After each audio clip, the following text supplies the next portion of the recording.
Je m'appelle Marion Slitine, je suis anthropologue, chercheuse postdoctorante à l'EHESS, au Centre Envers Elias et au MUSEM.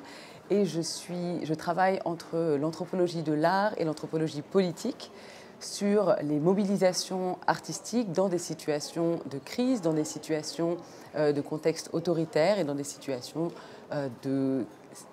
coloniales et postcoloniales, et particulièrement en Palestine et au Maroc. Alors, Voyage en utopie, ça m'inspire une couleur qui serait le vert. Alors évidemment, la couleur de l'espoir, mais aussi la couleur de la nature, de l'écologie, dans l'idée d'un retour aussi et d'un retour à transformer le monde à travers un nouveau rapport aussi à la nature. Et il y a aussi une dimension dans l'utopie spirituelle et ésotérique, et je pense notamment à la tradition soufie, dont la couleur du vert en fait symbolise les villes mystiques, les villes au-delà du monde, et qui sont donc des villes utopiques, qui sont donc l'horizon dans lequel les soufis se projettent. Et donc c'est en ça que je trouve que c'est un voyage, et que cette couleur du vert est particulièrement représentatif de ces voyages en utopie, au pluriel. Aujourd'hui, je travaille sur des utopies artistiques, donc des artistes qui investissent l'utopie dans leurs œuvres pour repenser, refaçonner leur manière de voir un avenir qui est bouché. Alors là, en l'occurrence, je travaille particulièrement en Palestine, où les horizons politiques sont particulièrement bouchés. Et donc, un certain nombre d'artistes investissent l'utopie parodique, l'utopie science-fictionnelle, l'utopie futuriste, pour repenser leur rapport aux politiques de manière générale, et en particulier leur rapport à l'État-nation, au nationalisme.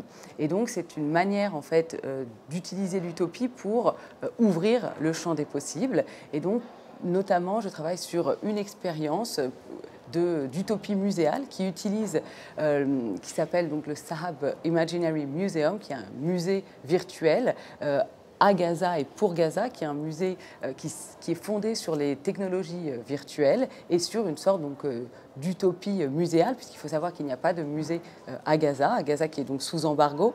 Et donc l'idée de ce type d'utopie muséale est d'utiliser en fait la forme du musée comme une utopie qui permet non pas de refaçonner le passé, mais d'ouvrir le champ de l'avenir. Et c'est en ça que aujourd'hui, l'utopie muséale est un très bon moyen de repenser ces mobilisations artistiques et politiques dans une situation de marginalisation territoriale, politique que vit aujourd'hui la Palestine.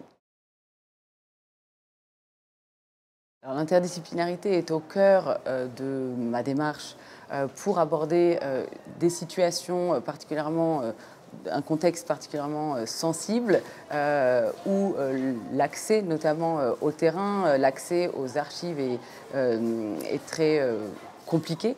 Et donc nous sommes obligés d'avoir recours à cette interdisciplinarité. Dans mon cas, il s'agit d'une approche à la fois ethnographique, évidemment de rencontres, d'immersion avec les artistes qui font l'objet de mes recherches, mais également tout un travail d'histoire et d'archives, dans le sens où les utopies artistiques et muséales ne sont évidemment pas nouvelle, et donc il est très important de contextualiser et d'historiciser ces phénomènes. Et évidemment, le recours aux études politiques dans une situation comme la Palestine, qui est particulièrement surchargée de politique. Donc c'est vraiment les trois dimensions anthropologiques, historiques et politiques qui sont au cœur de mes recherches.